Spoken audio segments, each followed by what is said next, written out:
अॼु जेको इंसान पंहिंजी औलाद खे तरबियत ॾींदो न, ही वक़्तु आहे औलाद खे तरबियत ॾियण, ही वक़्तु आहे।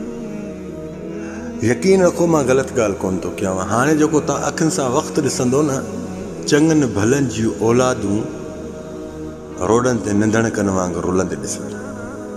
पर हाणे बि त इहे ॾिठा हूंदव तव्हां पाण, चङनि भलनि जी औलाद। अॼु मोबाइल हिकु अहिड़ी किनी शइ आहे, तव्हां औलाद खे हथ सां त वठी था ॾियो, पर उन्हनि जी उहे ज़रूरत बि पूरी कजो। छो त अॼु जेको नंढी नसुल आहे न, अॻिले खे ॾिसंदो हे पातल आहे यार, इहो न अलाए किथां वरितो, वॾी सुठी अथसि, वॾो ठहेसि थो। हाणे इहा उनखे ख़बर न पवंदी अॻिले खे जेका शइ पातल आहे त उहा केतिरी प्राइज़ जी हूंदी। हाणे जॾहिं उनखे उहा प्राइज़ जी ख़बर पवंदी, उहो वठंदो ज़रूरु, ज़िद पूरो कंदो। महीनो लॻेसि, 2 महीना लॻसि, 3 महीना लॻसि, 4 महीना लॻसि, पोइ कहिड़ी बि अटकल सां वठे। छो त हुनखे सेल्फियूं कढाइणियूं न। जीअं अॻिले कंहिं न ॾिठो आहे सेल्फी में, त उहो पाण खे बि ईअं रखंदो न। जेकॾहिं तव्हां पंहिंजी औलादनि खे मोबाइलियूं त हथ में ॾियो था, पर उन्हनि जी ज़रूरत बि पूरी कयो, न त इहा ई औलाद बिगड़ी वेंदी न, त हिनखे संभालण जे लाइ ॾाढो परेशान थींदी। संभालण जे लाइ ॾाढो परेशान थींदी। अखि बि ॾेखार त प्यार बि ॾेखार, प्यार न ॾेखार ॾियांसि त विच बाज़ार में वार न पटई या बूथ में जंबो न हणई। थोरी अखि ॾेखारींदसि न त तोखां ख़ौफ़ बि कंदो। छो त जेका नंढी औलाद हूंदी आहे न, मुंहं में बि चंबा हणंदी आहे, वारनि खे बि पटींदी आहे। इहो छाजे करे? इहो घणो प्यार जे नंढे खे ॾिजनि, पर प्यार त ॾियणो आहे, लाज़िम ॾियणो, पर अखि लाज़िम ॾेखारिजे। मत हर वक़्तु प्यार ॾिए त पोइ वरी बाज़ार में गॾ वांगुरु बि पोयों घुमाईंदा वतनी। एॾो बि प्यार न ॾिजे औलाद खे, थोरी अखि लाज़िम ॾेखारिजे। बहरहाल हथ सां मोबाइलियूं बचनि खे वठी था ॾियो, त उन्हनि जी ख़्वाहिशुनि खे बि ॾिसो ऐं उन्हनि जे मथां अखि बि रखो। हा, थोरो बि हेॾे होॾे थी वई न, त हिननि खे संभालण जे लाइ वक़्तु न लॻंदो अथई, क़बर जी टिकेट मिलंदी अथई। इहो लफ़्ज़ यादि रखिजे।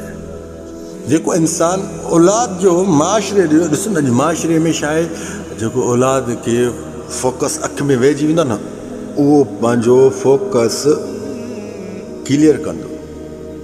पोइ कहिड़े बि तरीक़े करे घर मां चोरी करे, तुंहिंजे गीदे मां पैसा कढे, पिस्टल खणी ॿार फुर करे, कहिड़ो बि तरीक़ो यूज़ करे उहा शइ वठी ईंदो। पोइ बाद में ख़बर अथव न थाणे में अंदरि कीअं ॻाल्हाईंदा आहिनि।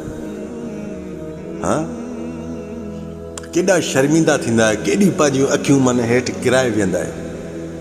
इहो वक़्तु अथव हिनमहिल औलाद खे तरबियत ॾियो, फ़ाइदो हासिलु कयो। औलाद जो हिसाब बि तव्हां खां थींदो। ॿुधो नथव त नंढनि जी सज़ा बि वॾनि खे मिलंदी आहे, वॾनि जी सज़ा बि नंढनि खे मिलंदी आहे। इहा हक़ीक़त आहे, इहा हक़ीक़त आहे। इहो अलाह जो कानून आहे, रब जो कानून आहे। नंढनि जी सज़ा वॾनि खे छो मिलंदी आहे? छो तूं हुनखे तरबियत न ॾिनी। हीअ तुंहिंजो नसुल आहे, तुंहिंजी पैदावार आहे। सम्झे न सुणा?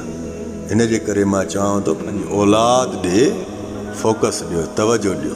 औलाद खे जंहिं शइ जी ज़रूरत आहे, तव्हां हुन खां बार बार पुछो, पंहिंजे हथनि सां वठी ॾियो। न त हुनखे हिकु दिलासो ऐं आसिरो ॾियो, जे सबर कर बच्चा, हिनमहिल न आहिनि, तोखे वठी ॾींदो। सम्झाणी प्यार जे नमूने सां। औलाद खे कॾहिं बि विच बाज़ार में कंहिं धारे जी आॾो ज़लील न कजे। जो औलाद खे सम्झाइणो हुजेव न, त घर जे अंदरि